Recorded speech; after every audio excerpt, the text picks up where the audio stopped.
Captain Elias Grant was drinking his third cup of coffee when the alarm bells started ringing. He put down his mug and looked at the main screen of the USS Horizon. 300 shiny ships had just appeared near Earth. They looked like giant diamonds floating in space. "Sir, we're getting a message," said Lieutenant Ava Brooks. She was trying not to smile, but Elias could see she was having trouble keeping a straight face. "Put it through," Elias said. The screen filled with the image of a tall alien creature.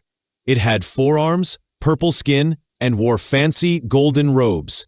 Its voice was deep and formal. "Greetings, primitive bipeds of the third planet. We are the galactic hegemony, rulers of 47 star systems. You will now submit to our benevolent rule and join our glorious empire." Elias blinked. He looked around the bridge at his crew. Commander Noah Reed was raising his eyebrows. Lieutenant Brooks was biting her lip to keep from laughing. Even the serious chief engineer, Marcus Shaw, was shaking his head with a grin. Thanks for the offer," Elias said into the microphone, "but we're good." The alien's 4 eyes widened. "What do you mean you are good?" "I mean thanks, but no thanks. We're doing fine on our own." There was a long pause. The alien seemed to be talking to someone off-screen. Then it turned back to Elias.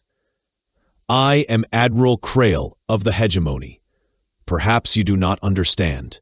We are offering you the chance to join our great empire. You will receive our protection and guidance."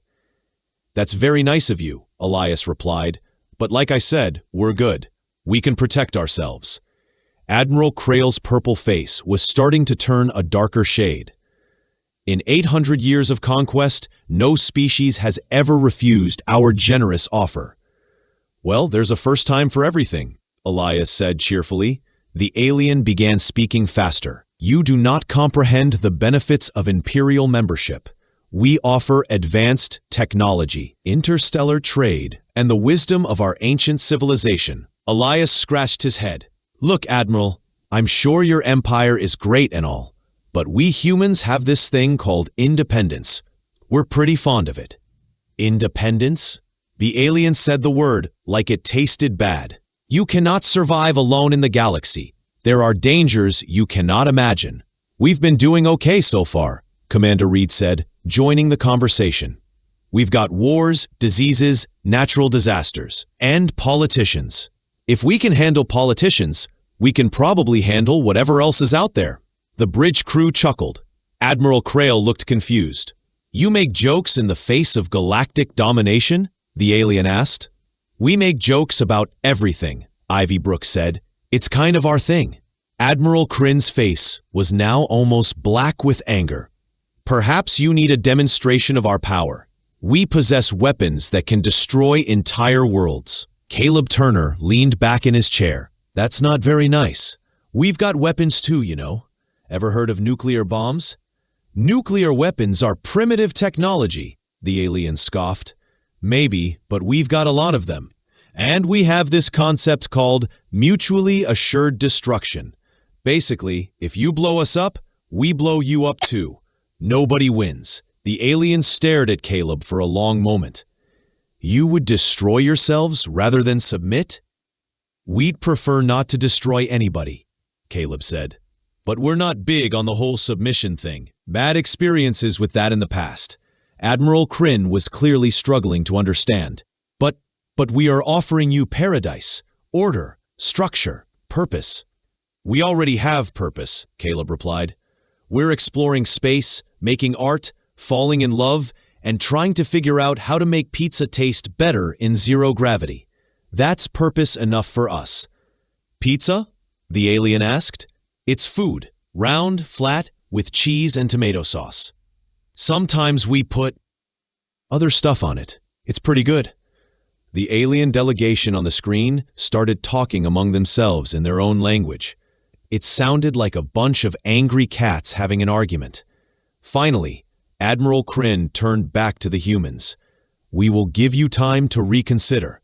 But know this, the hegemony always gets what it wants." "Sure thing," Caleb said. Take all the time you need. We'll be here." The screen went black. The bridge was quiet for a moment. "Sir?" said Lieutenant Brooks. "Should we be worried?"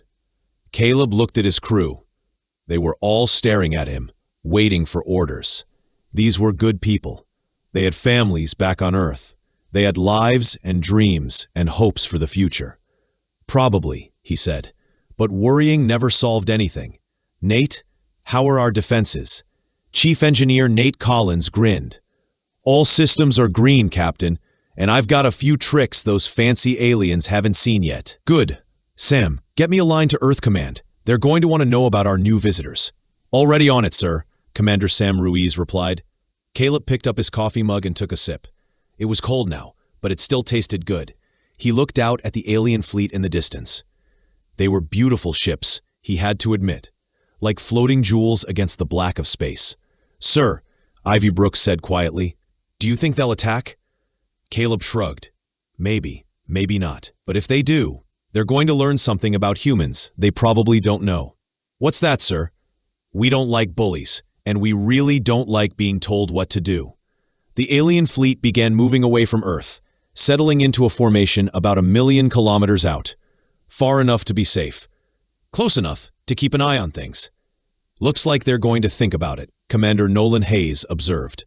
"Good," Elias Grant said. "Gives us time to order pizza for the night shift." "I have a feeling this is going to be a long week." As the USS Horizon continued its orbit around Earth, Captain Elias Grant couldn't help but smile. Somewhere out there, an alien admiral was probably having the worst day of his 800-year career. And it was all because a bunch of humans couldn't stop being themselves. The stars looked the same as they always had, but everything had changed. Humanity was no longer alone in the universe. They had neighbors now. Neighbors with big ships and bad attitudes. But they also had something the aliens didn't seem to understand. They had each other. And sometimes that was enough. A week passed without any word from the alien fleet. Then the message came through.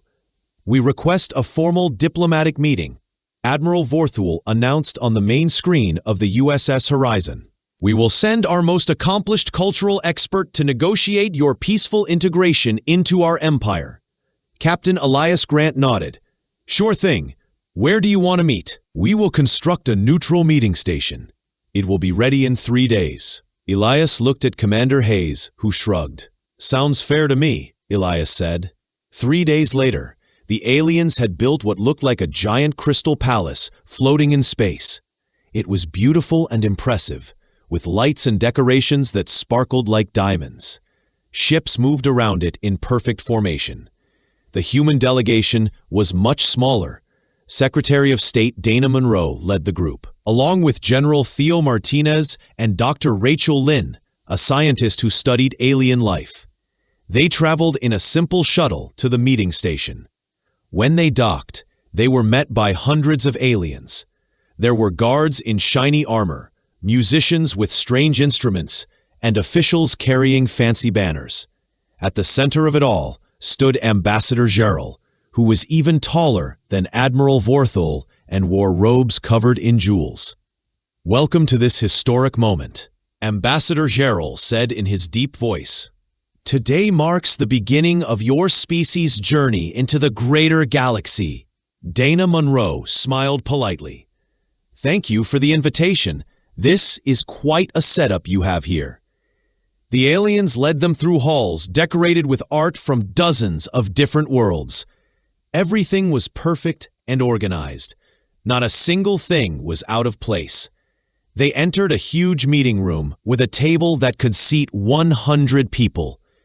The aliens had prepared thick books of documents, maps of the galaxy, and what looked like contracts written in gold ink. Ambassador Gerald gestured to a stack of papers. "This is our standard integration treaty.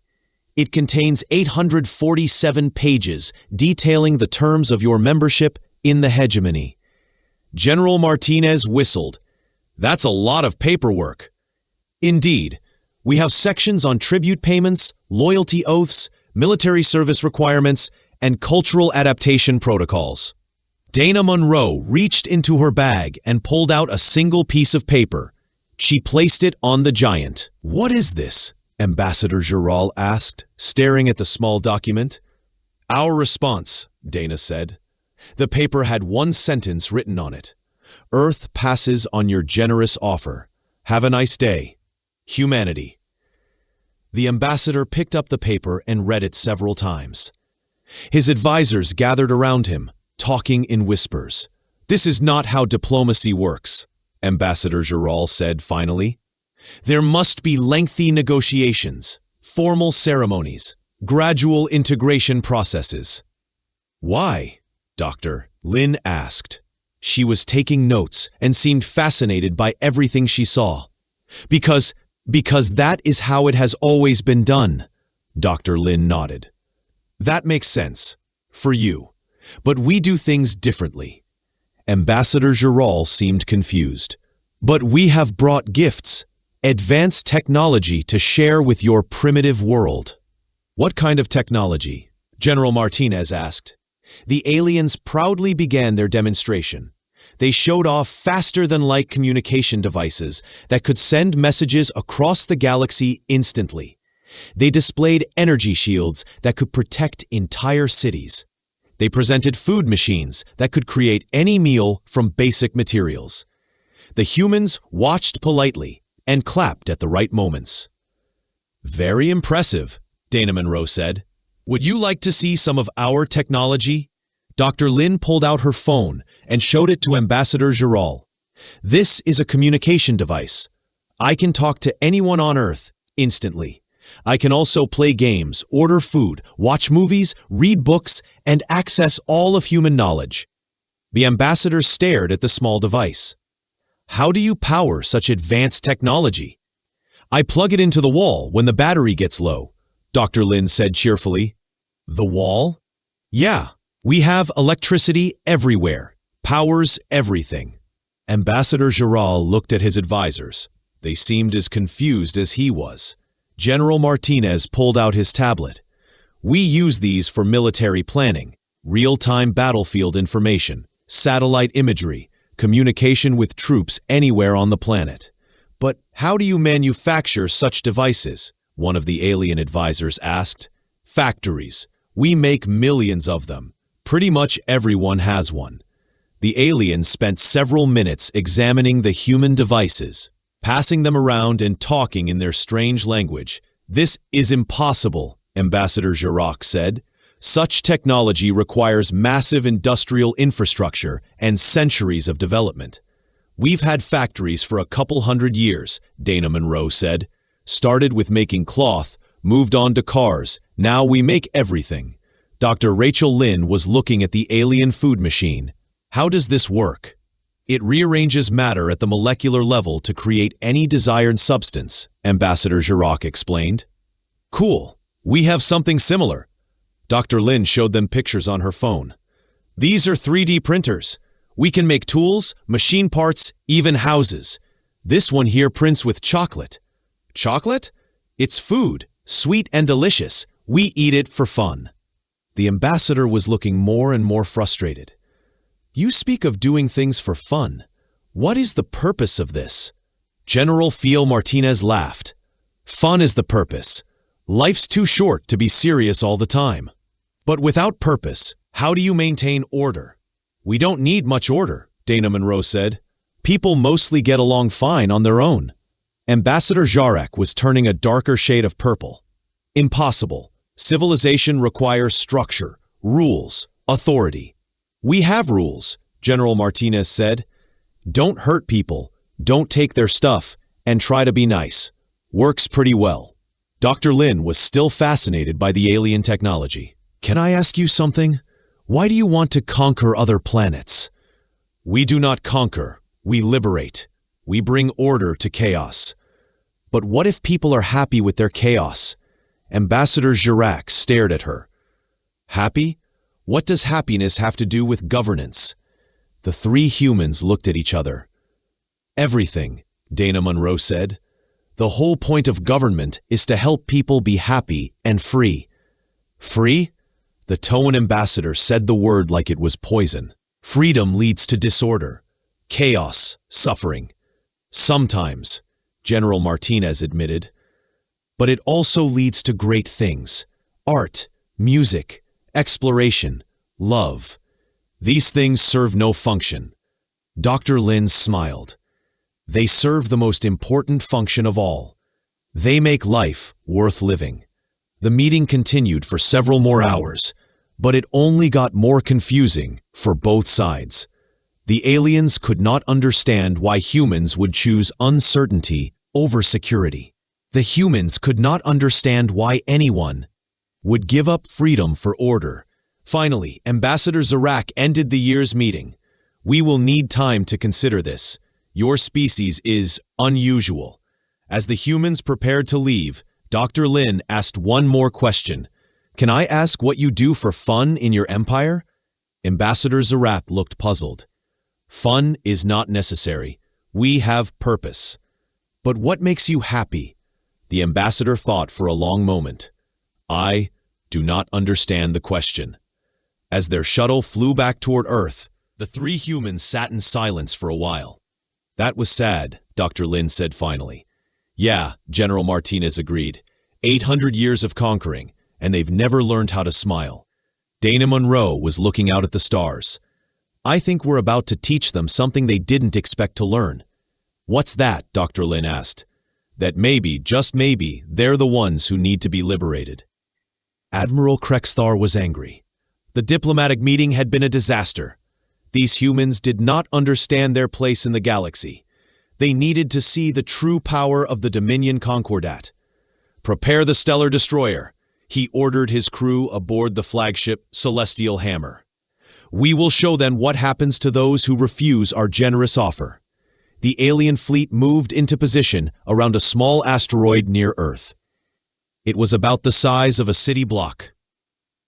Spinning slowly in space, Admiral Krexthar opened a communication channel to Earth. "Humans of the third planet," his voice boomed across space. "You have refused our offer of peace. Now you will witness the power that has conquered 47 star systems. Watch and understand your fate if you continue to resist." Captain Elias Grant was back on the bridge of the USS Horizon. He looked at the alien formation with interest. "Looks like they're planning a light show, sir. Should we move to a safer distance?" Lieutenant Ivy Chen asked. "Nah, we're fine here. Let's see what they can do." The alien ships began to glow. Energy flowed between them like lightning, creating patterns of light that were beautiful to watch. The humans on nearby stations and ships stopped what they were doing to look. "This is actually pretty impressive," Commander Nolan Hayes said, watching the display. The aliens spent almost an hour charging their weapon.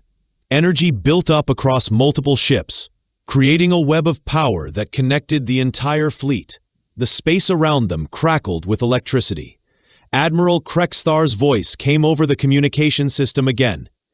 "Behold the Stellar Destroyer, the same weapon that reduced the Velrix Rebellion to dust, the same force that shattered the defenses of Arcanus Prime. He's really proud of this thing," Elias observed. The weapon fired.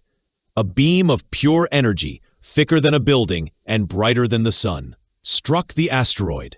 A rock exploded in a brilliant flash of light and debris. Pieces flew in all directions like fireworks.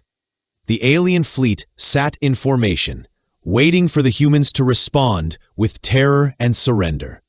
Instead, Captain Grant's voice came over the communication channel, sounding impressed but casual. "Hey, that was pretty neat. Want to see something cool?" Before Admiral Krexthar could respond, a small human ship appeared near another asteroid. It was a beat-up mining vessel called the Gracie Lou, with rust stains and scratched paint. The ship looked like it had been working in space for 20 years. "This is Captain Hank Barnes of the Gracie Lou," a voice said with a Texas accent. "Y'all want to see what we use to clear space junk?" The mining ship moved close to the asteroid. There was no big display of power, no charging time, no dramatic music. Hank Barnes just flipped a switch. The asteroid vanished. Not exploded. Not destroyed. It simply disappeared completely, as if it had never existed. The alien fleet sat in stunned silence. "What?" Admiral Krekstar whispered. Captain Grant's voice came back on the channel. "Experimental matter displacement drive. We've been testing it on space debris. Works pretty well for cleaning up our orbital lanes." "How is this possible?" the Admiral demanded. "Oh, it's not that complicated." A new voice joined the conversation. "This is Dr. Celine Rhee. I invented the device. It uses quantum field manipulation to displace matter into parallel dimensional space. Basically, we just move things somewhere else." Dr. Rhee spoke like she was explaining how to change a flat tire. Her voice was cheerful and excited, the way people sound when they get to talk about their favorite hobby. "The tricky part was getting the calculations right," she continued. "Took us about 6 months to work out the math. But once we figured out the quantum resonance patterns, it was just a matter of building the right equipment." Admiral Krekstar was having trouble processing what he had just seen. "This is a weapon of unimaginable power," Ambassador Ralvek said. "Weapon?" Dr. Lena Park sounded confused. "It's not a weapon. It's a garbage disposal system. We got tired of space junk cluttering up our satellites." "But the military applications?" "I guess you could use it as a weapon," Dr. Park said thoughtfully. "But that would be kind of wasteful. It's much better for cleaning things up." Captain Hank Bishop's voice came back on the line. "Heck, we use smaller versions of these things back home to clear tree stumps. Real handy for construction work." The alien leadership was holding an emergency meeting on their flagship. Ralvek could hear them arguing in the background. "You have tree stumps?" one of the aliens asked weakly. "Sure do. Big ol' things, hard to dig out with regular equipment. Lena's machine makes it easy. Just point and click, and they're gone." "Doctor, we're working on a bigger version for asteroid mining. Should be able to move entire mountains if we get the power requirements right." "Mountains?" Ambassador Ralvek asked. "Well, small mountains, maybe hills. We want to terraform Mars, and it would be easier if we could move some of the rock around." Lieutenant Jordan Price was watching the alien fleet through the Liberty's sensors.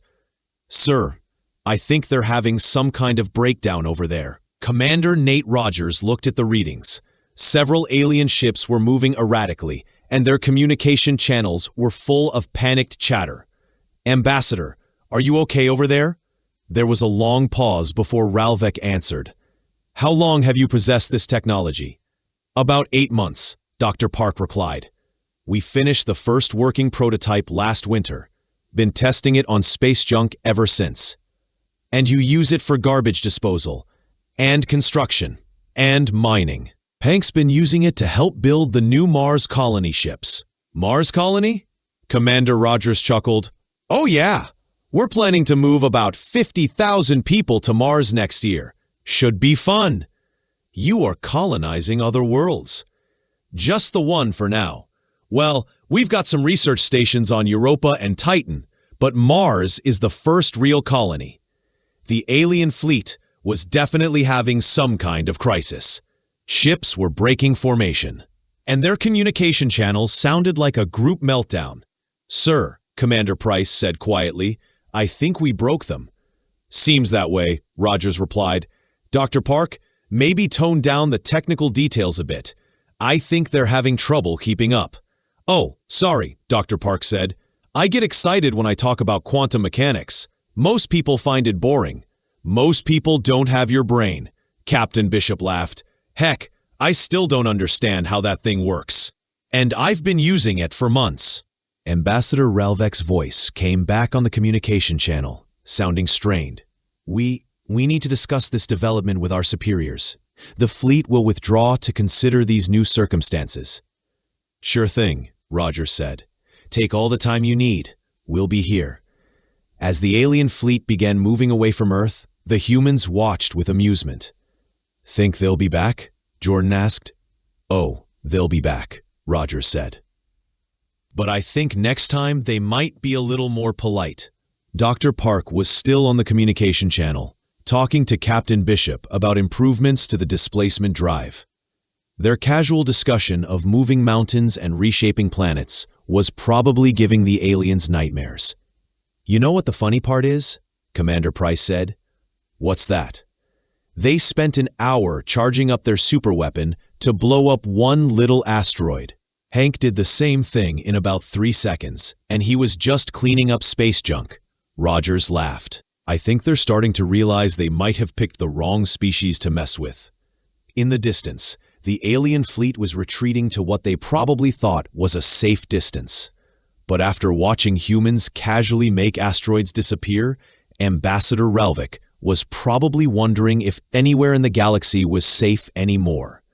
Director Kelvon arrived at Earth 2 weeks later with the biggest pile of paperwork the galaxy had ever seen. His ship was filled with clerks, accountants, and form processing specialists. If the hegemony couldn't convince humans through force or diplomacy, perhaps they could be overwhelmed with the proper application of bureaucracy. "Humans of Earth," Director Kelvon announced over the communication channels, "I am the Chief Administrative Officer of the Galactic Hegemony. I have come to explain the practical benefits of Imperial membership." Commander Nate Rogers was getting tired of alien visitors, but he remained polite. "Sure thing. What can we do for you?" "I will present a comprehensive analysis of Imperial services. Please send your financial and administrative officials to my vessel." The human response team was led by Karen Dawson from the Department of State and Dan Marshall from the Treasury Department. They brought coffee and sandwiches to what they assumed would be a long meeting. Director Kelvon met them in a conference room that looked like a library had exploded. Papers covered every surface. Charts hung from the walls. Filing cabinets lined the corridors. The alien wore thick glasses and carried 3 different clipboards. "Welcome to the presentation," Director Kelvon said, adjusting his glasses. "First, let me explain our healthcare system." He unrolled a chart that was 20 feet long and covered in tiny writing. Imperial healthcare covers all citizens across 47 star systems. We have standardized medical procedures, approved treatment protocols, and efficient resource allocation. Karen Dawson looked at the chart and took a sip of her coffee. "That's impressive. What about pre-existing conditions?" "Pre-existing conditions require Form 847B, submitted in triplicate, with a waiting period of 6 to 18 months for approval." 6 to 18 months? Yes. The forms must be reviewed by the Medical Assessment Board, then forwarded to the Planetary Health Council, then approved by the Imperial Medical Authority.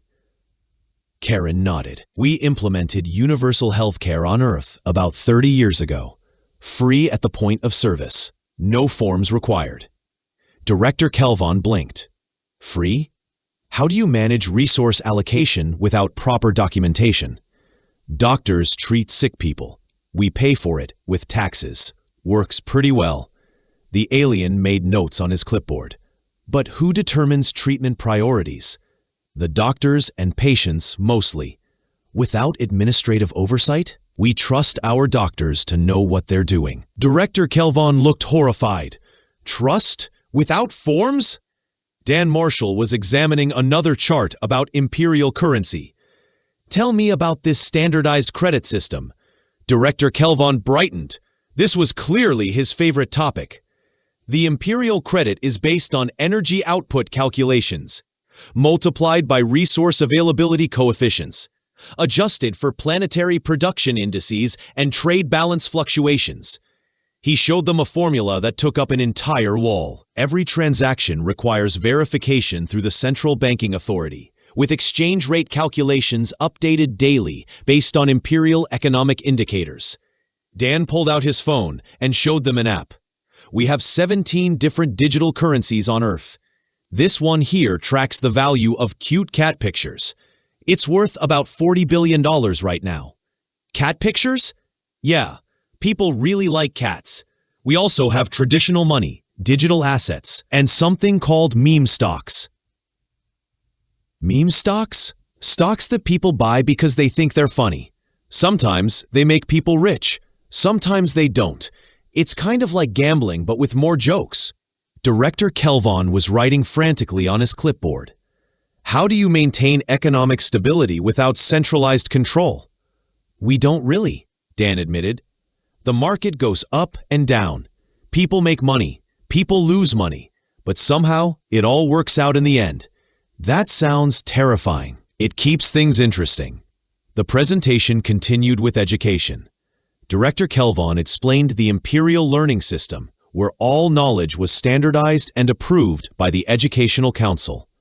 Students learned the same lessons across all worlds, ensuring consistency and order. Dr. Rachel Lynn, Earth's Education Secretary, had joined the meeting by video call. That sounds very organized. How do you handle creativity and innovation? Creativity is managed through approved channels. Innovation requires authorization from the Research and Development Board. What if someone has a new idea? They submit Form 342C with supporting documentation. If approved, they may proceed with supervised experimentation. Dr. Lin laughed. Our kids learn everything from ancient history to quantum physics. Then they go out and invent things we never thought of. Last month, our 12-year-old built a working fusion reactor for her science fair project. A 12-year-old? Yeah, she got the idea from watching online videos. All our educational content is free on the internet. Director Kelvin was starting to look overwhelmed. Free? How do you control information distribution? We don't.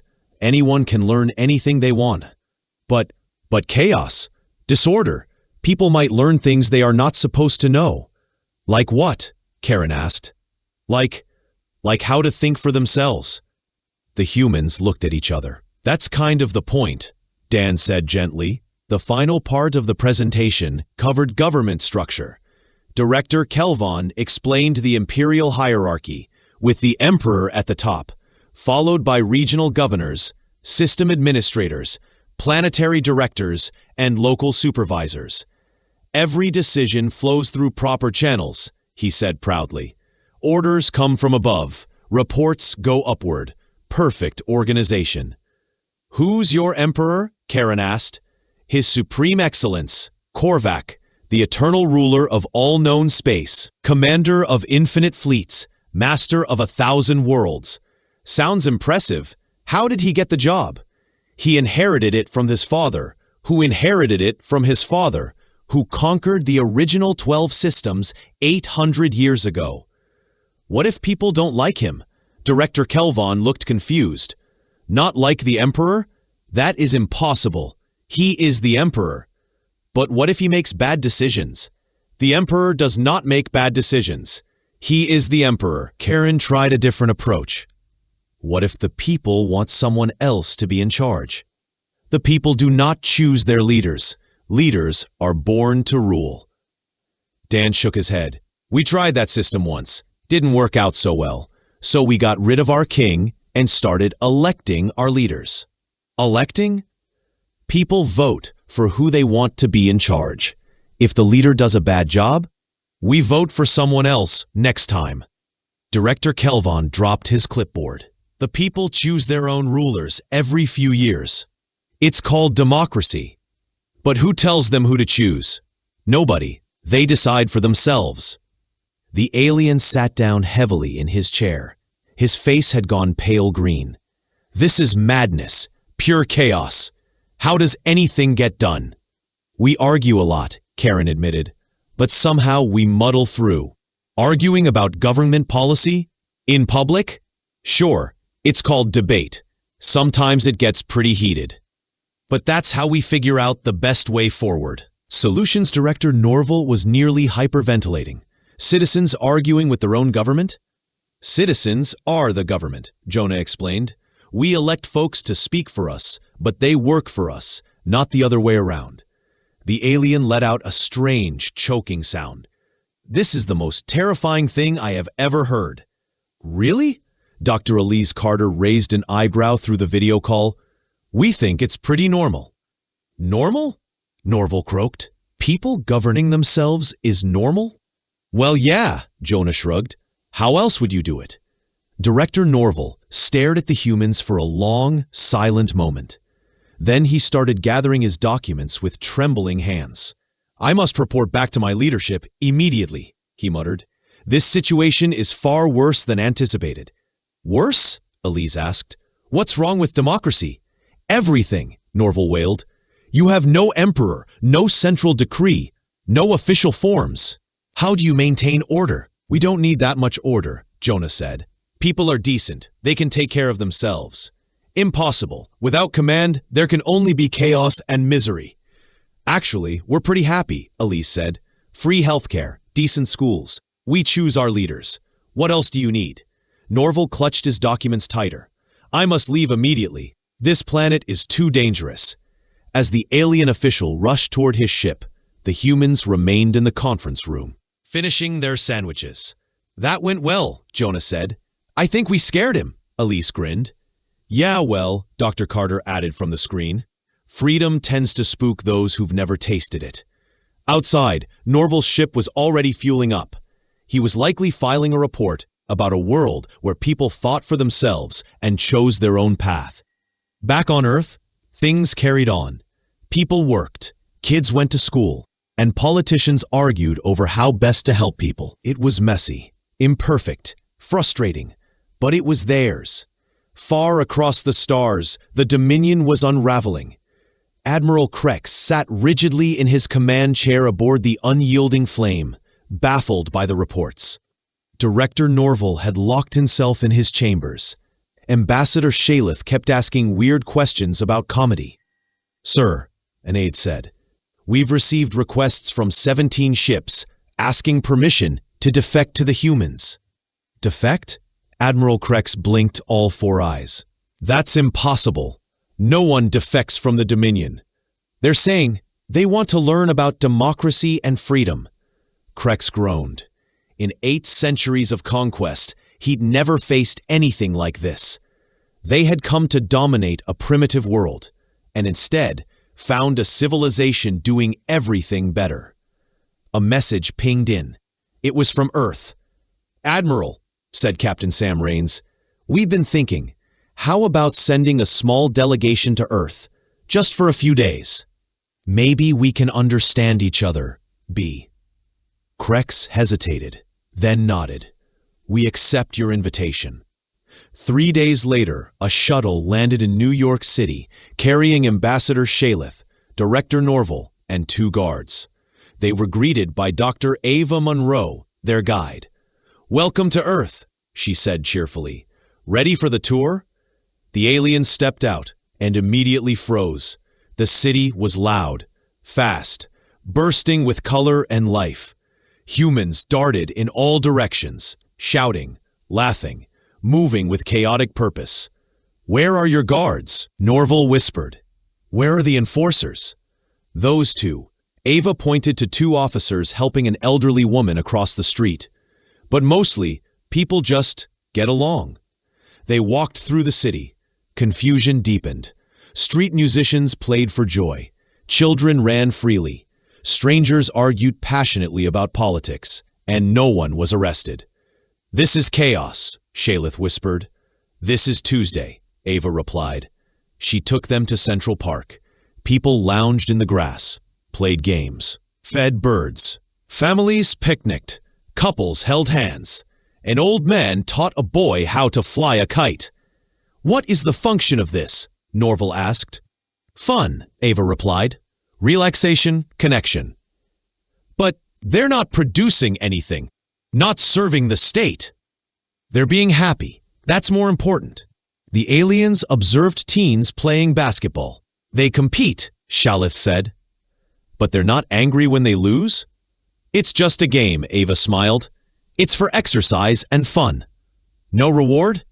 "The reward is fun." That evening, Ava brought them to a comedy club. They'd never seen anything like it. One human stood on a stage, talking about awkward dates, malfunctioning phones, and clueless politicians. The audience roared with laughter, some to the point of tears. "This human generates joy by mocking existence?" Shaleth asked.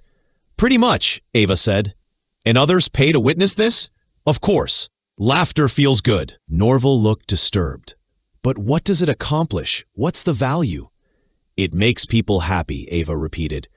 Happy people are healthier, more creative, and kinder. What more do you want? Later, they strolled through the night city. They saw strangers helping each other with groceries, a food truck giving 3 meals, volunteers serving at a shelter. These humans help without orders, Shalith noted. We call it charity, Ava replied. Most people like helping. It feels good. Norval sat on a bench, stunned. In the Dominion, people follow commands because they must. Here, they choose. And that's the difference, Ava said gently. How do you maintain control? We don't need much, she said. People mostly want the same things: safety, food, love, and a shot at happiness. Give them that, and they behave pretty well. The next day, they visited a school. Children learned science, history, and art. They asked questions, argued, came up with wild ideas. They challenged their teachers? Shaleth asked. That's how they grow, said one instructor. Questioning is how we discover truth. What if they ask questions with no answers? Then they find the answers. That's how discovery works. Norval watched kids painting a mural. What is the function of this? It's art, the teacher said. It lets them express themselves. But it serves no purpose. It serves the most important one: becoming human. On their final day, they attended a town hall. Citizens voiced opinions, loud, conflicting ones. They debated issues and worked toward compromise. This is your government? Shaleth asked. Part of it, Ava said. Democracy is messy, but it's ours. No one has all the answers, and no one should. After 3 days, the aliens returned to their ship, but something in them had shifted. They'd seen a world without fear, a species that chose its own fate. As they prepared to depart, Director Norval made an announcement. I wish to rem, he said quietly. What? Admiral Krex's voice boomed over the comms. I want to study democracy. I want to learn self-governance. I also wish to stay, said Ambassador Shalith. I want to explore this strange thing called humor. You can't be serious, Krex said. Actually, Shalith smiled, I think I'm learning how to be the opposite of serious. Within a week, half the Dominion's fleet requested Earth landings. Within a month, ships from across the stars began arriving, curious about this odd little planet where people were free. Captain Rains found himself organizing an immigration office. Aliens from dozens of worlds lined up, not for technology or power, but for something they'd never known: freedom. Admiral Krex was the last to send a message. I have served an empire for 300 years. I would like to learn what it means to serve myself. The Dominion didn't fall to war. It collapsed under the quiet gravity of a better idea. It fell because people discovered that joy was stronger than control, that freedom outlasts fear, and that laughter is the greatest force in the universe. And it all happened because humans just kept being human. As Dr. Ava Monroe often said to every alien who arrived, welcome to Earth. Try the pizza, laugh a little, and remember, the best government is the one that trusts its people to govern themselves. The galaxy would never be the same again. They came with demands: surrender within 30 days or face extinction.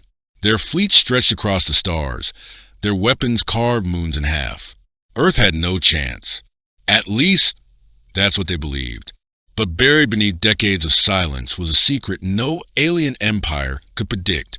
The Black Fleet was waiting, and humanity was done running. Before we dive into this high-stakes galactic showdown, make sure you're locked in, because this isn't just another alien invasion story. It's about secrets buried in the dark, impossible odds, and a hidden force that changed everything. You won't want to miss a second of what's coming.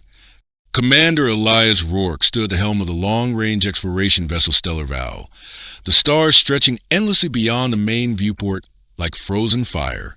For over 3 months, his crew had been surveying uncharted systems, logging every anomaly and signal in deep space. All had been routine, until now. Without warning, a crimson beacon erupted on the control console. The bridge lights dimmed slightly as the emergency alarm pulsed.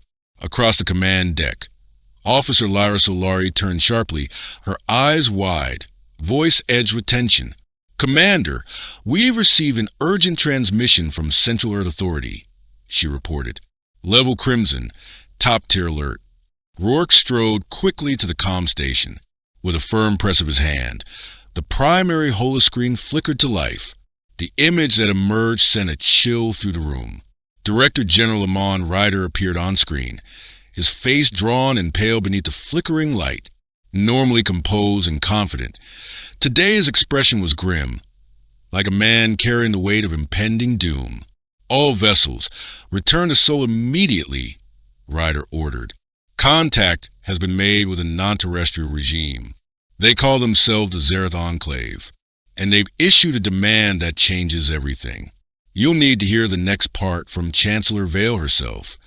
The screen shifted again. Now Chancellor Seraphina Vale sat at a wide obsidian desk within the Bastion Hall of Terra Prime.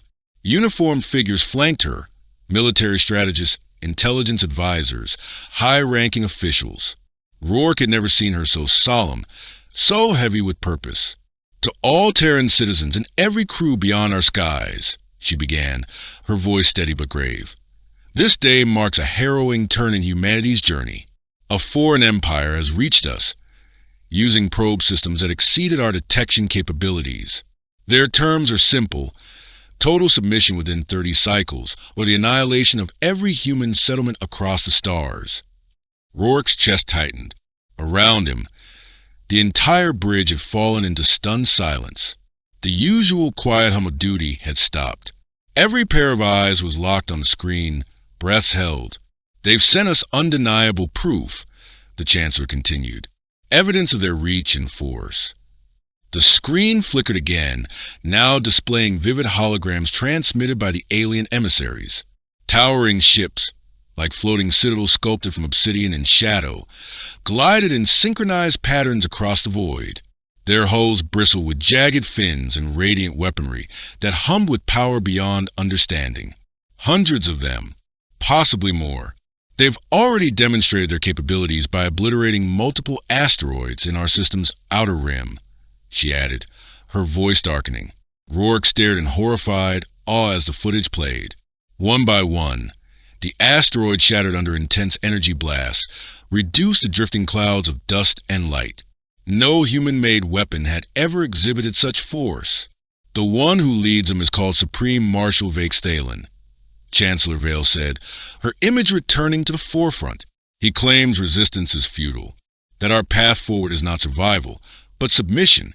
He says they will tolerate our species, as subjects, exist only as labor beneath their dominion."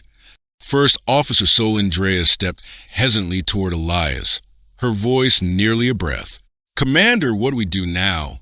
Rourke raised a hand, signaling quiet as the Chancellor's message continued. "I have summoned an emergency session of the Interstellar Defense Consortium," Chancellor Vale announced, her tone steady yet brimming with tension. "We are assessing every course, diplomatic negotiation, or, if necessary, armed resistance. All Terran ships are ordered to return to the cradle for immediate reassignment. Civilian settlements in outer systems will be relocated to secure regions as a precaution." The screen faded to black. No one spoke. On the bridge, the silence was suffocating. Rourke turned to face his team, 25 individuals he trusted with his life. Brilliant minds, scientists, navigators, explorers, dreamers. None of them had enlisted to become soldiers in a war against a cosmic empire. From the rear console, a voice broke the silence. "Commander," called Dr. Kalen Merrick, the ship's lead xenophysicist. "I've been tracking deep space anomalies on the edge of our heliosystem. Something's happening out there." Elias moved quickly to Merrick's station. "What kind of anomalies?" "Power signatures," the doctor replied, pulling up a display. "Nothing we can identify. Definitely not natural and not anything from Earth tech." "When did they begin?" "Roughly 6 hours ago," Merrick said. Right when that priority message came through, Elias narrowed his eyes, scanning the data feed. The sensor showed vast shapes drifting near the orbit of the distant gas giants. Massive signatures, slow-moving, deliberate. The images were too blurry to make out forms, but the sheer scale suggested vessels. "Are we looking at Enclave forces?" asked Officer Drea, her voice tight. Merrick hesitated. "Possibly, or perhaps it's our own fleet taking up defensive positions. We're too far out to verify yet." Rourke didn't wait. Plot a direct course to Solus Prime, maximum burn, and broadcast a sector-wide message. Tell every ship in range to rendezvous and head in together. Stellar valve shifted, thrusters igniting as the great ship arced toward Earth. The stars slid past the viewport, streaking like frozen lightning. Elias stood quietly, thoughts spiraling. 30 days. 30. That was all the time humanity had to prepare for an invasion by a technologically superior enemy, one that had already subjugated hundreds of worlds. He wondered, could Earth survive this? Hours passed. Updates flowed in from across human space. Other exploration crews, scientific flotillas, and civilian transports all had received the same warning, and all were making the long journey home. Across the network, the mood was bleak. Commanders and captains traded intel and fears. The word war echoed across frequencies, once reserved for peaceful discoveries. Among the transmissions was one marked private. It came from Captain Miracastle of the Vanguard Muse, a deep space research vessel trailing the outer colonies. Her face flickered on screen, eyes weary. "Elias," she said softly, "do we know anything about our defense readiness?" "The Chancellor mentioned evaluating military responses," she continued, "but I don't see how we hold our own with such a limited fleet." Elias had asked himself the same.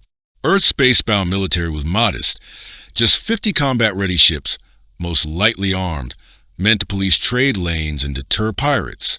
They had never faced an actual interstellar threat, certainly not one born of a civilization light years ahead. "I don't have that answer, Mira," Elias replied quietly, "but I believe our leaders won't lay down without resistance. They'll have something. They have to." As the fleet pushed onward, unsettling fragments of truth began surfacing. Broadcasts and briefings trickled through secure channels. The Zereth Enclave had provided the Terran leadership with horrifying visual records. Planetary subjugations caught in stark, merciless detail. Colossal energy cannons vaporizing strongholds. Blinding flashes. Craters where cities once stood. Then came the landfalls. Hostile deployment of mechanized infantry that moved with unflinching precision. Entire populations subdued in days. Resistance was not tolerated. It was annihilated. On board Stellar Val, Elias summoned his top officers to the Situation Room. Sol and Drea, Dr. Merrick, and Chief Engineer Pax Rilo gathered at the Obsidian Round Table. Tension hung heavy in the air. "I won't sugarcoat this," Elias began. "We're up against a force that steamrolled across hundreds of systems. Their arsenal dwarfs ours, and their tactics leave no room for error. So what's our move?" Pax asked, arms folded. "Are we just supposed to kneel?" "I don't know what Terra Command will ultimately decide," Elias answered, "but I do know this. Our species doesn't break. We endure.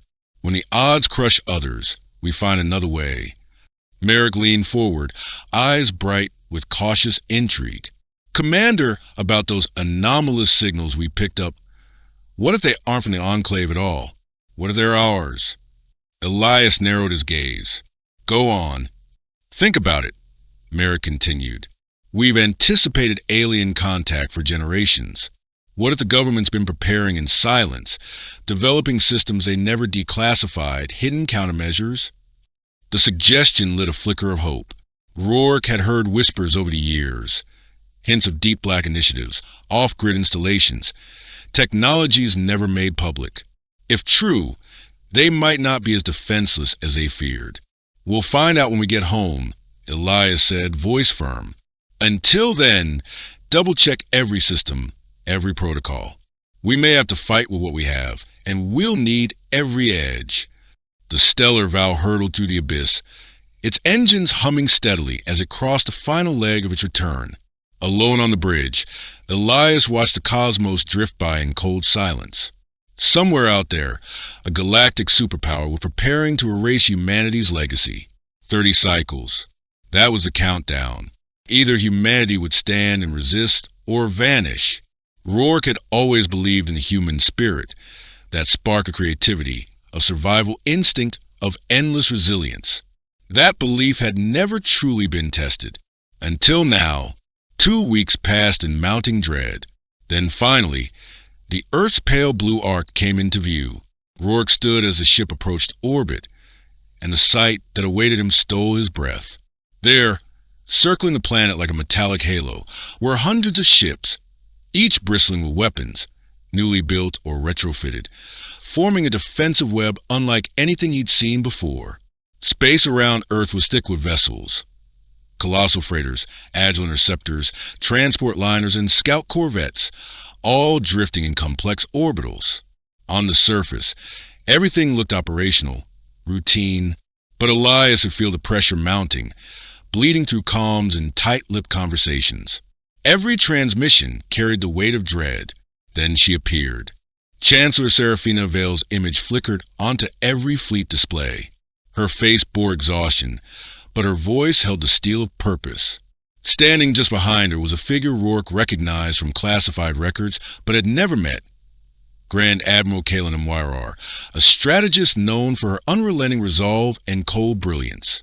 "People of Terra," the Chancellor began, "we now stand 2 cycles away from the deadline set by the Zereth Enclave, and I must speak to you with painful honesty. We are preparing to submit, not in cowardice, but to protect life." The words hit Elias like a solar flare to the chest. Around him, the crew froze. Faces fell. Officer Drea shook her head slowly, disbelief washing over her features. But the Chancellor wasn't finished.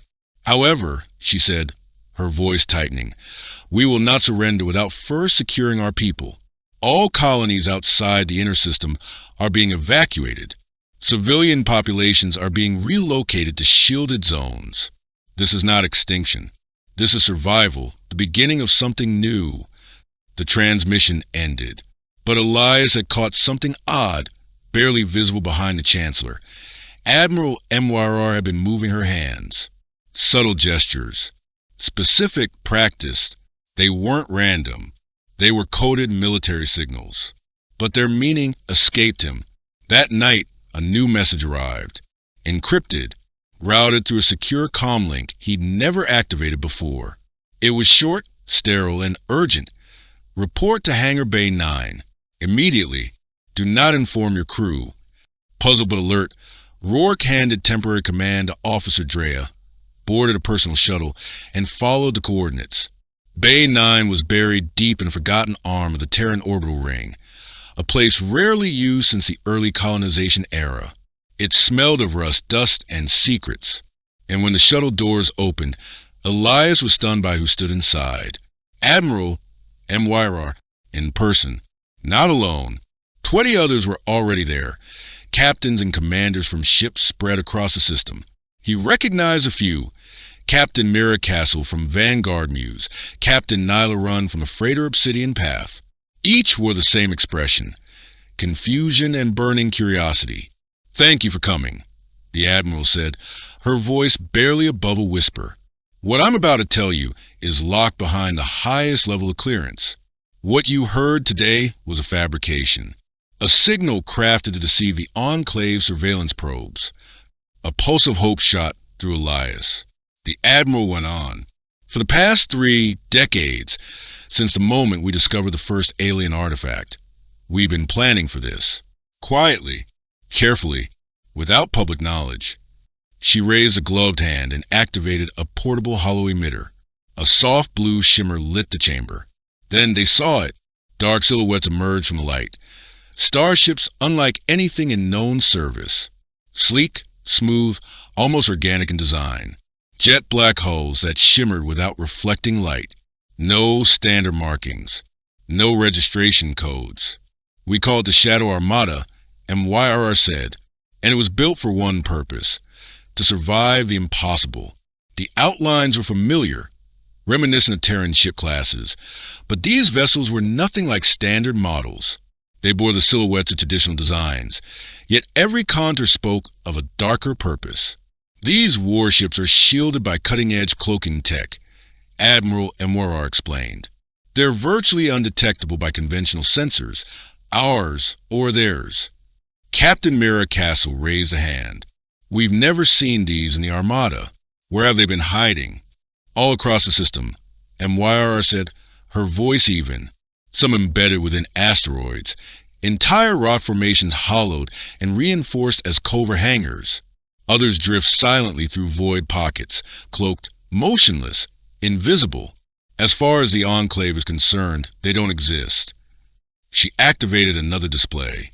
More ships materialized in ghostly blue projection. Elias counted at least 50, ranging from nimble interceptor craft to Leviathan-class dreadnoughts. The largest, gleaming with menacing elegance, bore the name Cradle Revenant. I'll be commanding her personally, the Admiral added. She continued. Dr. Elira Voss recently uncovered something critical. The Zereth rely on psionic control to subjugate populations, neural broadcast frequencies, mind suppression fields. But humans exhibit a unique neurological resistance to their psychic interface. It gives us the rare advantage. Elias sat stunned, absorbing it all. Earth's leaders hadn't just planned for this. They built an entire hidden fleet, engineered in darkness, forged from the remnant of alien tech salvaged over decades. The public message of surrender had been a deliberate deception, crafted to lull the enemy into underestimating them. Captain Nylaran stepped forward. What's our role in all of this? Your ships will undergo a full tactical conversion, and Moira replied. Colonel Yarrick Thorne will oversee retrofitting. You'll be assigned specialized crew, veterans of the Shadow Armada, trained off-grid for this exact moment. The next few days on Stellar Val were unlike anything Elias had experienced. Engineers in black suits swarmed the decks, installing systems that hummed with power he didn't recognize.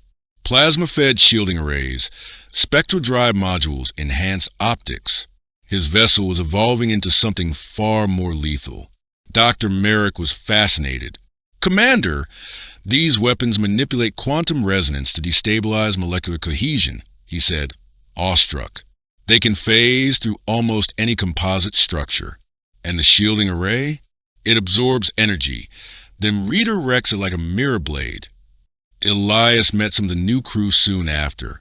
Lieutenant Kieran Vale, an interceptor pilot who'd trained with the Phantom Fleet for 5 rotations. Calm, focused, with the eyes of someone who had waited their entire life for war. Sergeant Isla Monroe, linguistic tactician and signal warfare expert. She could decode alien transmissions in real time and jam hostile frequencies mid-battle. We've waited our whole lives for this, Kieran said. The Enclave thinks we're weak, that we'll kneel. They're wrong. They don't even know what we are. Meanwhile, Captain Mira Castle had received a different assignment.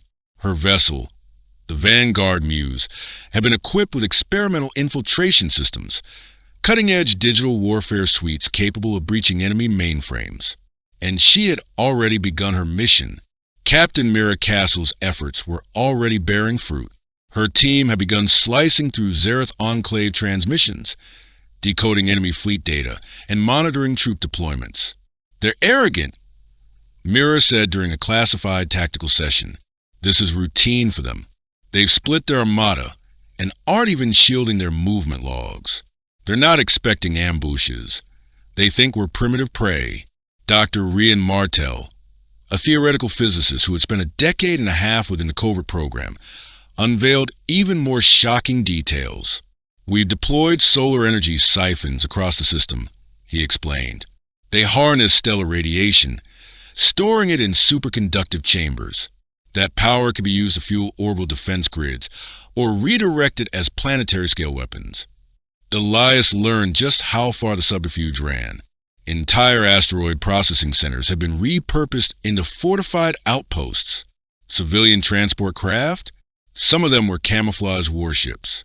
Autonomous AI strategists quietly trained in the background, were already coordinating tactical responses to potential Zereth incursions. During another closed-door briefing, Admiral MYR addressed the gathered captains. They'll come expecting resistance from outdated warships, the ones they've cataloged, but they haven't seen the Shadow Armada. Their calculations will fail, and when they descend confident in their superiority, they'll find themselves surrounded by ghosts built for vengeance. As the countdown neared its end, Elias felt an electric blend of fear and anticipation surging within him. It was a razor-thin gamble, but it was all they had. The Zereth had devoured countless civilizations with brute force and terror, but they had never encountered an enemy waiting in silence, studying them, adapting to their weaknesses. Never forget, Admiral MYR told him in the final tactical council, deception is our greatest weapon. The illusion must hold. Let them believe they've won, until we show them the truth. The moment we reveal the Armada must strike like a thunderclap. Every ship, every system, every advantage depends on this deception surviving until the instant we unleash it. Elias returned to Stellar Val that night, his thoughts distant and sharp. The outcome of the coming hours would decide everything. Victory or annihilation. The fate of humanity teetered on a knife's edge.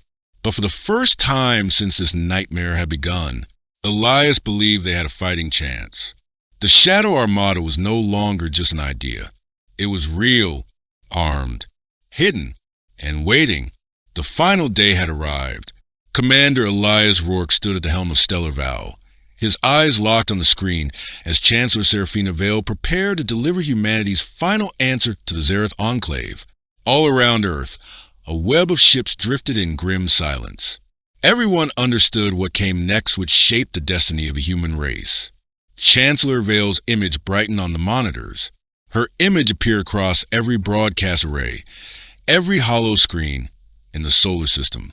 Calm, unshaken, her gaze pierced directly through the lens. Behind Chancellor Serafina Vale stood High Marshal Mon Ryder and other Terran Council leaders, their expressions grave, their silence thunderous. Supreme Marshal Vakesthalen of the Zereth Enclave. Vale began, her voice carrying power without raising its volume.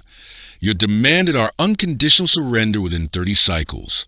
After extensive deliberation, the unified coalition of Terra delivers this response.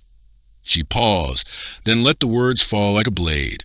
We reject your ultimatum. Humanity will not kneel. We will stand for our liberty, and we will fight for the right to exist on our own terms. A surge of pride crashed through Elias like a wave. Around him, the crew of Stellar Val broke into cheers, applause erupting from every deck.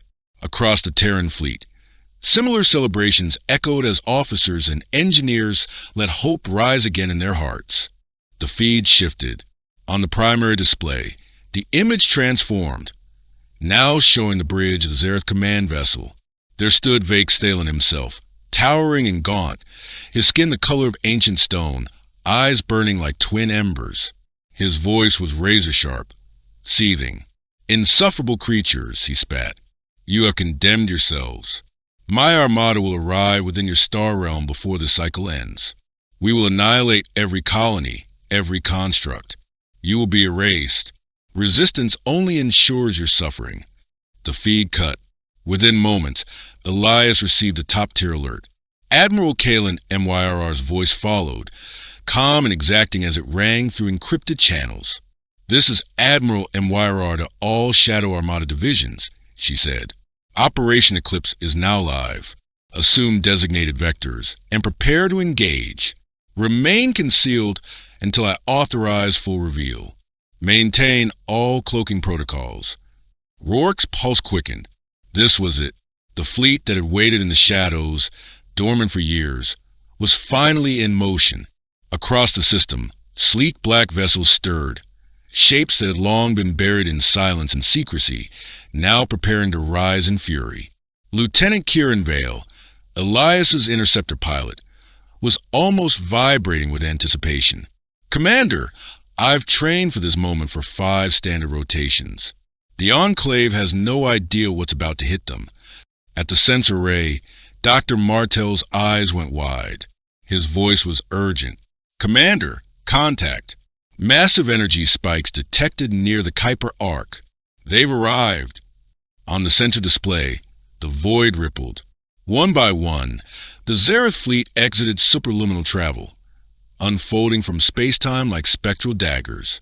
Hundreds of them, gigantic cruisers and warships, each more vast than anything Earth had ever built. Weapons lined every surface.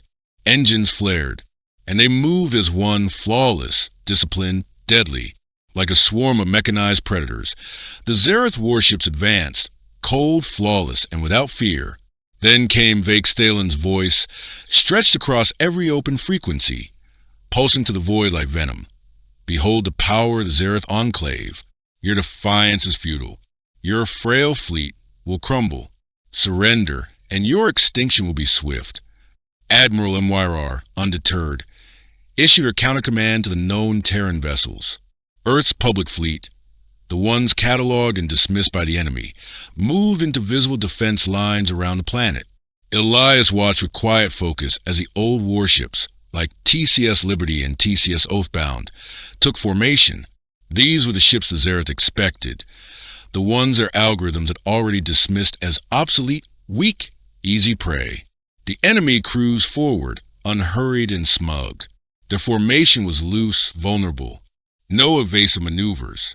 No tactical shielding. They truly believed they were marching toward an easy conquest. Then a voice crackled over secure channels. "All Phantom Armada units, this is Admiral MYR. Came a message. Enemy vessels are entering the kill zone. Phase 1 is go. Stand by for engagement." Rourke studied his tactical display. Crimson markers lit the screen. Enemy positions, dozens of them, but laced in between, invisible to the Zareth, were the emerald indicators of Terran shadowcraft. Dozens of hidden ships, scattered like traps across the system. The enemy was gliding into a snare carefully laid across decades. A private channel opened. "Mira here," Captain Castle's voice whispered. "I'm monitoring their command traffic. They're arrogant, delusional. Their fleet leaders already choosing which Terran worlds to scorch next. Phase 1 ignited near the Martian orbit. The decoy fleet intercepted the Enclave's forward division with everything they had. TCS Liberty, TCS Valiant, and others fought with precision and courage, but they were outgunned. Elias stood motionless, jaw tight, as several ships were consumed by enemy plasma barges. "It's brutal," said Officer Drea softly, eyes misted. "They're dying out there, they know," Rourke replied, voice low but resolute. "They're giving their lives to blind the enemy, to bait them in closer." The trap was nearly complete. Then, as if mocking them, Vake's sent another message. "Witness the fall of your champions. Your resistance only prolongs your agony. Your cradle will soon burn." But Admiral MYR, calm inside the Shadow Command cruiser Cradle Revenant, watched every Zareth maneuver unfold. Their arrogance had led them right where she wanted. "All forces," she said evenly, "engage Operation Eclipse. Uncloak and strike." Elias's pulse surged as his screen lit up. Across the solar system, the green dots flared into full clarity. Stealth protocols disengaged. One by one, the Phantom Armada revealed itself. Dozens of ships, sleek and obsidian, emerged from the dark. Within seconds, the Zareth fleet was engulfed, caught in a tightening vice by an enemy they never knew existed. Commander Riankale, leading the first assault wing, opened fire. The first strike wave of Wraith-class interceptors appeared behind the enemy armada like ghosts pulled from the void. Their hulls drank in starlight, coated in anti-reflective obsidian plating that made them vanish even without cloaking. Unlike the lumbering, traditional Terran craft the Zareth had steamrolled, these ships darted through space with terrifying grace and velocity. "Prioritize command clusters," came Admiral MRR's order, sharp and focused. "Disrupt fleet hierarchy. Sever their eyes and ears." Lieutenant Sariawin guided a stealth recon skimmer, still cloaked, still invisible, feeding pinpoint target coordinates to the assault wings. Her sensors, tuned to subquantum frequencies, sliced through enemy masking fields, and mapped out structural weak points buried in the alien hulls. The Zereth were paralyzed, caught off guard by tactics they didn't understand. Their ranks unraveled. Firestorms bloomed from every direction as shadowcraft hit their exposed flanks. Advanced Terran weaponry tore through their lines. Technology they hadn't prepared for, hadn't even imagined. Quantum-laced warheads bypassed shielding protocols and detonated inside their cores. Particle lances carved open hulls designed to resist every known human threat. But these weren't known threats. Impossible. Vake Thalen's voice shrieked across open channels. Where did this force come from? There were no readings, no traces. Back on Earth, Dr. Lyra Voss watched through tactical uplinks, a calm smile curving her lips. They never saw us, she told her research unit. Their neuroscanners only interface with open cognitive networks. Human minds resist that frequency. We're ghosts to them. The Phantom Armada pressed the assault. Silent destroyers emerged from asteroid bastions they'd call home for years. Stealth bombers spun through the chaos like shadow wasps, peppering Zereth flagships with precision detonators. Elias's vessel, the Stellar Vow, had been outfitted with experimental tech during the retrofitting phase.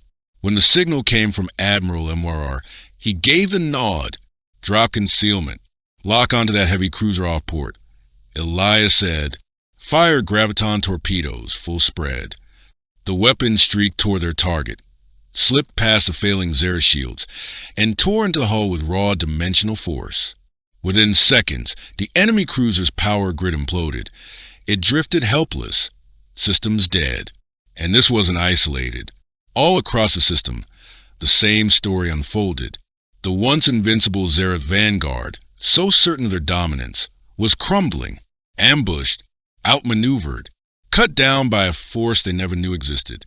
Their numerical superiority meant nothing now. Their coordination was shattered. Their command vessels gutted and silenced. Then the command came. "This is Admiral MRR." Her voice declared across secure comms. "Phase 1 is complete. The enemy is fractured. Prepare for Phase 2. It's time they learn what humanity does when pushed to the edge." Elias turned to his crew. Every face burned with purpose. The shadows had lifted, and the enemy was learning far too late. Humanity was far more dangerous than anyone had ever believed. Vake Thalen roared across his command bridge, his voice raw with fury as Zereth warships erupted in fire around him. His flagship, Ashen Crown, shuddered under a barrage of Terran graviton torpedoes. For the first time in his centuries-long reign of terror, he was under siege from a foe that could truly wound his forces. "All divisions, tighten formation," he bellowed. "Redirect fire. Prioritize stealth signatures. Destroy them before they can regroup." But his commands met resistance, not from his soldiers, but from chaos. The Enclave fleet, once precise and unified, was now unraveling under relentless strikes from a force they didn't understand. Terran Phantom-class vessels fought like phantoms indeed, materializing from shadow, striking with surgical speed, then vanishing before a counterstrike could lock on. Commander Elias Rourke surveyed the battlefield from Stellar Vow's bridge. The skirmish had twisted into a system-wide storm. Just a moment ago, his ship had downed 2 interceptors. Now, they were closing on a larger enemy cruiser. The new weapon systems hummed with restrained power, designed for exactly this kind of conflict. They tore through alien alloys like they weren't even there. "Commander," Officer Drea called, incoming directive from Admiral MRR. Her voice cut through the noise of war, unwavering. "All wings, be advised. Zereth forces are attempting to reorganize. Deny them the chance. Continue sweep fire runs. Keep their grid fractured. They cannot be allowed to regain control." Rourke nodded and turned to his gunnery chief. "That cruiser pushing toward Earth. Light it up. Unleash everything." The Stellar Vow unleashed a coordinated strike, quantum detonators and beam lances hammering the cruiser's frame. The vessel's shields collapsed, crumpling under the impact. Chain reactions lit its interior, bursting one system after another in a cascade of destruction. And this was no isolated victory. Across the solar frontier, the Phantom Armada pressed the assault. Commander Rian Kale led a death squadron straight into the Enclave support craft. Their mission: erase the Zera supply chain. Without it, even the biggest enemy warships would be powerless. "This is Kale." His voice echoed across encrypted frequencies.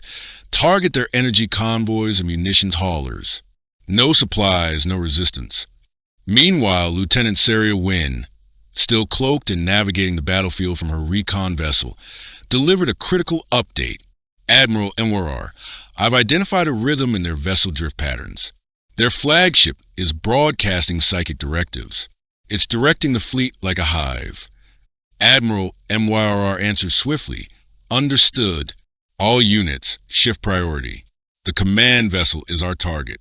If it falls, their unity collapses with it." But Vake's Thalen wasn't finished. The warlord had faced rebellion and scorched entire star systems to ash. He was not about to fall without unleashing every ounce of fury. "Form a shield wall around the Ashen Crown," he barked. "I want every remaining dreadnought protecting the core." Thalen's flagship, Ashen Crown, was now encased in a wall of dreadnoughts, his final fortress. From the heart of the Zereth battle line, his voice seared across open frequencies. "Terrans, you may have struck first, but your fire will not last. You face the might of the Zereth Enclave. We have subdued 200 civilizations. You will not be the exception." In part, he wasn't wrong. Despite the overwhelming opening assault, the Phantom Armada remained at a brutal disadvantage. The Enclave had arrived with over 500 warships. Even after staggering losses, their numerical edge remained significant. Dr. Kayla Morrows, stationed aboard Stellar Val, leaned over his sensor array, face tight with concern. "Commander," he warned, "they're adapting. Their coordination's tightening. They're learning." Elias Rourke peered at the display. The change was clear. Zera squadrons were now overlapping shield fields, combining their fire with precision. What had been a scattered mess was evolving fast. Terran vessels were being struck harder. Several had already gone dark. Then came the priority alert. "Admiral MYRR to all units." Her voice urgent and clipped. "The enemy is evolving faster than projected. Activate Sentinel Grid. Let's remind them who owns this guy." That was the signal. Orbiting Earth and Mars, seemingly lifeless rocks and drift shells powered to life. What once appeared to be inert debris revealed itself. Armored battlements cloaked as asteroids. The Sentinel Grid had awakened. Dr. Emmerich Davin, the mastermind behind the system, watched from Central Command. His life's work, 15 years of theory, labor, and secrecy, was about to face its crucible. Each installation drew power from solar concentrators, manipulating magnetoplasma fields into massive energy veils. These weren't just shields. They were mirrors. When the Enclave unleashed another barrage on Earth, something miraculous happened. The beams didn't strike their target. They bent, absorbed, redirected, then hurled back at their origin with cataclysmic force. Thalen stared at the counterfire in disbelief. "Unacceptable," he roared. "This is not possible. They're savages. They cannot possess this level of engineering." But brute technology wasn't the only human advantage. Lieutenant Kieran Vale, leading a strike wing from Stellar Val, tore through enemy formations in close-range dogfights. The Zereth were fast, but rigid, predictable. "They fly like code," Kieran reported. "Once you crack the pattern, they can't adjust fast enough. We improvise." They repeat. The turning point came like lightning. Captain Rena Voss piloted her stealth cruiser through the tightening Zera perimeter, heading straight for the Ashen Crown. She'd identified the nerve center. "Terran Wings, this is Voss," she transmitted, as her vessel punched through the void. Her target? The very heart of the Zereth war machine. Rena Voss unleashed her payload at point-blank range. Quantum warheads screamed across the narrow divide and tore into the Ashen Crown's central spire. "I'm hitting their Nexus core," she shouted over comms. "Their Neuralink lattice is fracturing." The effect was immediate and catastrophic. across the Zereth Armada, movement turned erratic. Once fluid squadrons suddenly jerked and spun like limbs cut from a central brain. Their telepathic unity, once perfect, was unraveling. Without it, they were just ships, vulnerable, disoriented, alone. On board the Solar Resolve, Admiral Jorn Miles, commander of the conventional Terran fleet, recognized the opening. "All vessels converge," he barked. "Strike now. Cover the Phantom Armada. Bring them down while they're exposed." Terran ships surged forward, emboldened. Fighters and frigates that had once retreated now limped back into the fray, their hulls scarred but their spirits burning. Even damaged vessels launched their final salvos, throwing everything they had into the firestorm. At the Terran Ground Command in Sol Core Nexus, Dr. Alira Voss studied tactical overlays when a new alert flashed across her screen. "Admiral Mwarar," she reported breathlessly, "we're receiving surrenders. Multiple Zereth ships are powering down, broadcasting ceasefire protocols." She scoured the transmissions. Her expression shifted from surprise to awe. "They're saying they never wanted this war. They were conscripted, coerced. Many are refusing to fight further." The revelation spread like wildfire through Allied channels. Some Phantom captains, stunned by the news, began offering mercy. Boarding parties replaced missiles. Secure channels opened where warnings had once been sent. The surrendering vessels gave up more than their weapons. They revealed tactical blueprints, weaknesses in fleet formations, and intelligence the Terrans had never dared hope for. Captain Rena Voss, who had monitored alien transmissions since the first incursion, opened dialogue with a defecting cruiser. "This is Captain Voss of the Terran vessel Veilfire. We acknowledge your surrender. Prepare for inspection and safe boarding."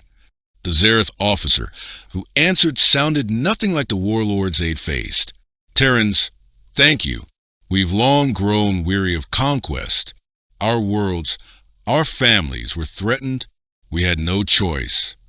One by one, enemy vessels turned from war machines into lifeboats.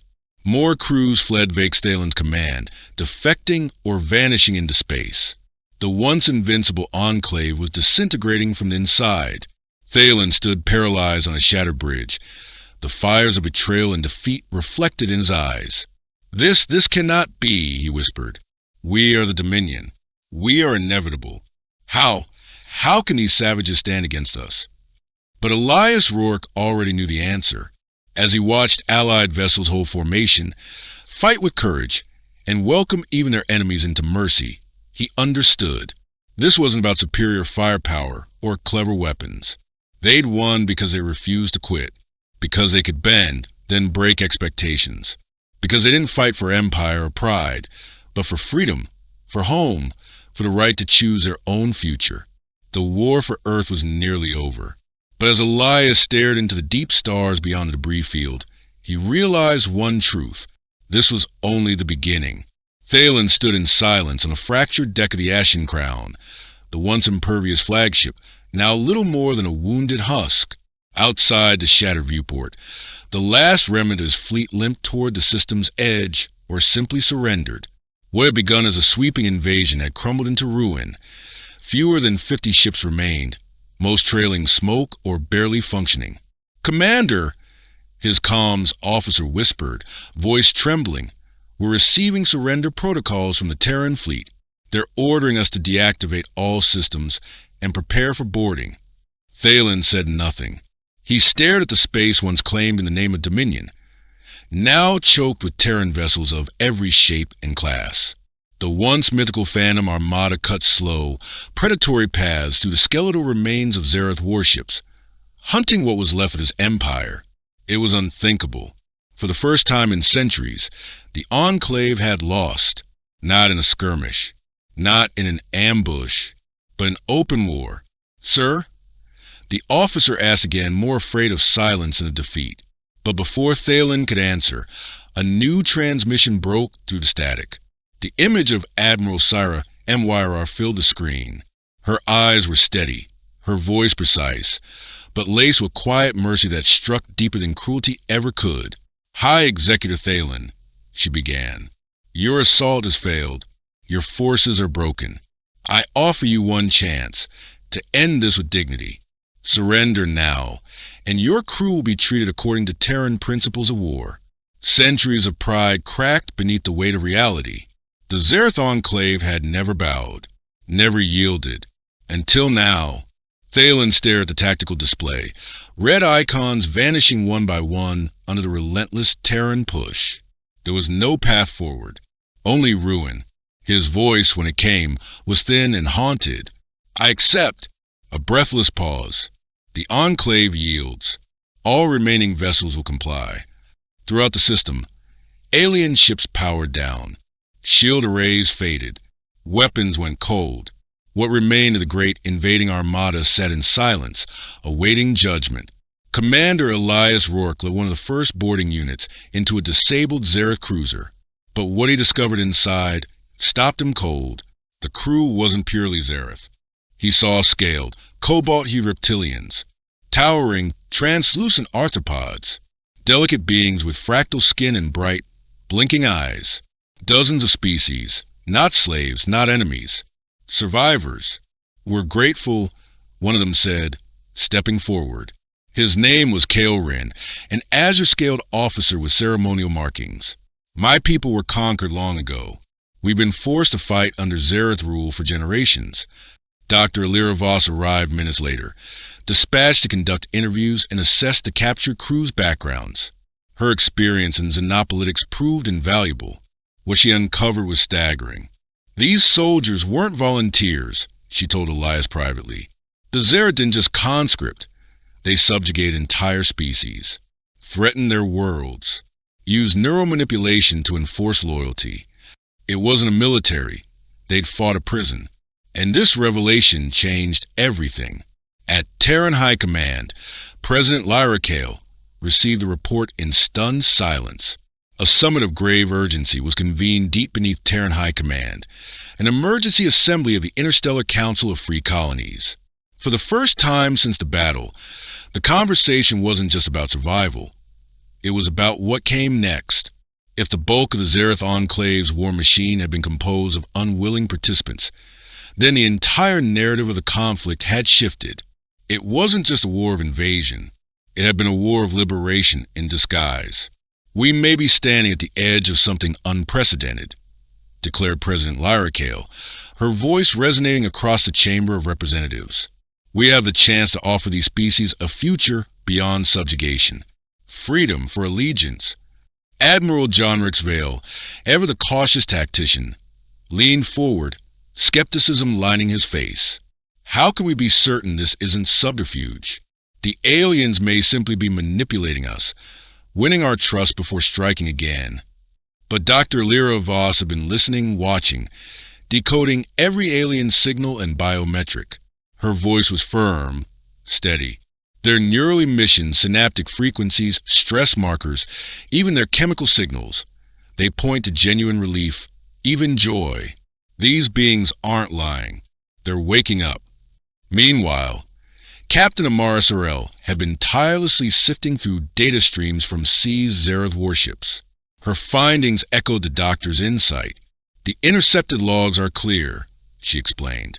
There were underground rebellion discussions among dozens of species. Coordinated resistance was already brewing long before we arrived. Our victory, it's given them a reason to believe again. That sealed it.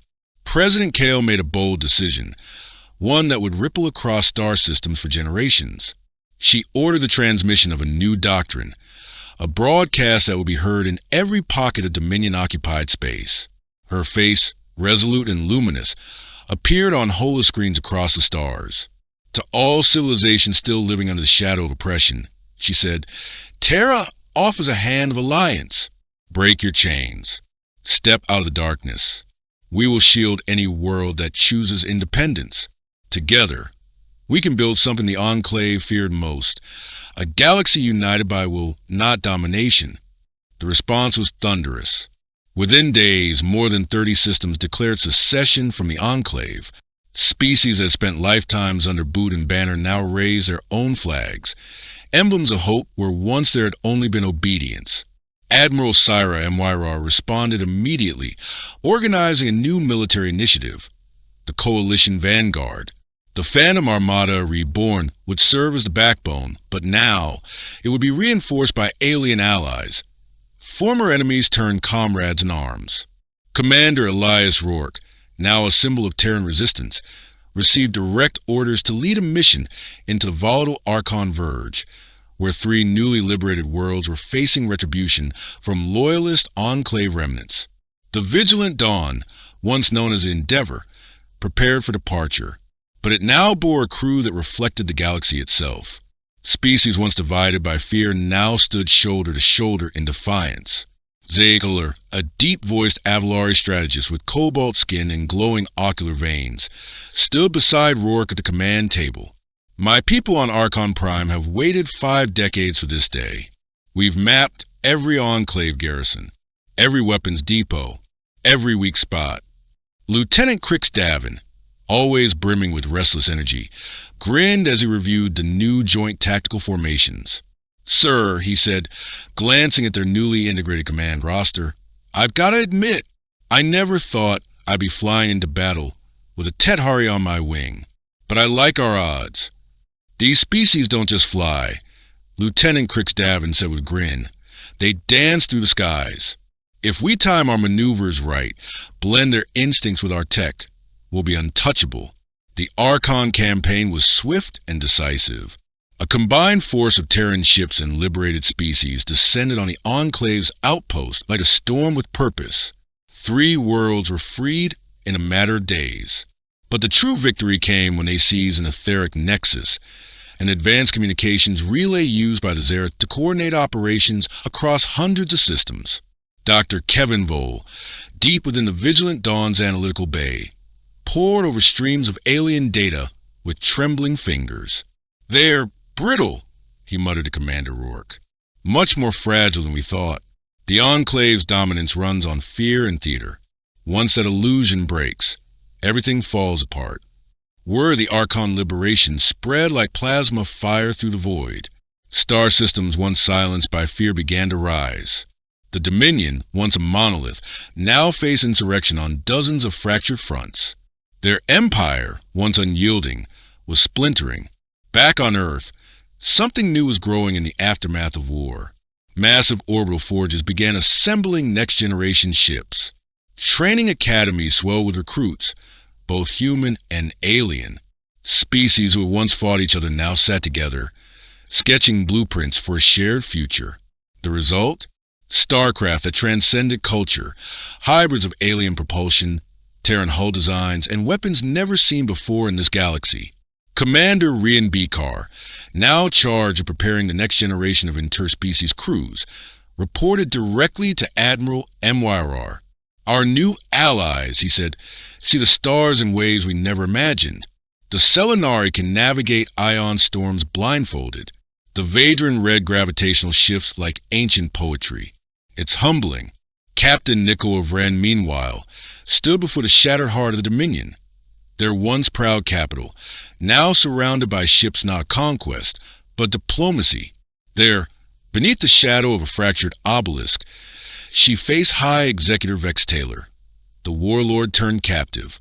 Negotiations were terse, at times venomous, but a treaty was signed, not with fanfare, but with weary acceptance.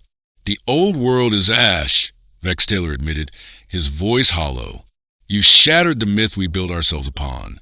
We cannot rule with fear, not anymore. 6 cycles had passed since the battle for Earth. Now, aboard the bridge of the Vigilant Dawn, Commander Elias Rourke gazed upon a horizon unlike anything he'd seen before. A fleet of over 200 ships trailed behind him, each bearing a different banner, a different language, a different hope. They weren't just heading to liberate more worlds. They were architects of something greater, a coalition, an alliance forged in rebellion and tempered in unity. "Commander," Lieutenant San Telari said from the comm station, 3 more systems just lit their beacons. They're requesting entry into the Accord." Rourke smiled, not with triumph, but with purpose. The stars no longer belonged to empires. "Plot a course of the Valen cluster he ordered. Let's go show them what freedom looks like. The era of the Zereth Enclave had ended, and in its place, the Dawn Concord rose. Not as conquerors, but as guardians of a new age, one where liberty was no longer a dream whispered in the dark, but a banner carried across the stars by those brave enough to fight for it. The Dominion thought they'd crush a fragile world. Instead, they ignited a firestorm of rebellion across the stars. Humanity didn't just survive, we became the spark of a new galaxy. If you want more stories like this, of hidden legacies, impossible defiance, and the rise of the unexpected, stick with us. The next chapter begins soon.